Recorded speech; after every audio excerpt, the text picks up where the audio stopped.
ரக்ஷாபந்தன், ராக்கி எனும் பண்பாட்டு மரபானது ராஜபுத்திரர்களுக்கு உரியதாகும். ரக்ஷா எனில் பாதுகாப்பு என்றும், பந்தன் என்பது கட்டுதல் அல்லது உறவு என்னும் பொருளாகும். இது சகோதரத்துவத்தையும் அன்பையும் கொண்டாடும் விழாவாகும். ஒரு பெண் ஓர் ஆடவனின் மணிக்கட்டில் ராக்கியை கட்டிவிட்டால் அப்பெண் அந்த ஆடவனை சகோதரனாக கருதுகிறாள் என்று பொருள். அப்படியான ஆடவர்கள் அப்பெண்களை பாதுகாக்க கடமைப்பட்டவர்கள் ஆவர்.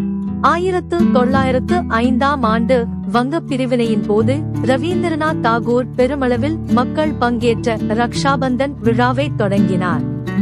அவ்விழாவில் இந்து மற்றும் முஸ்லிம் பெண்கள் அடுத்த சமூகத்தைச் சேர்ந்த ஆடவர் கைகளில் ராக்கியை கட்டி அவர்களை சகோதரர்களாக ஏற்க வைத்தார். இந்து முஸ்லிம்களுக்கிடையே பிளவை ஏற்படுத்த ஆங்கிலேயர் மேற்கொண்ட முயற்சிகளுக்கு எதிராக இச்செயல்பாடு மேற்கொள்ளப்பட்டது.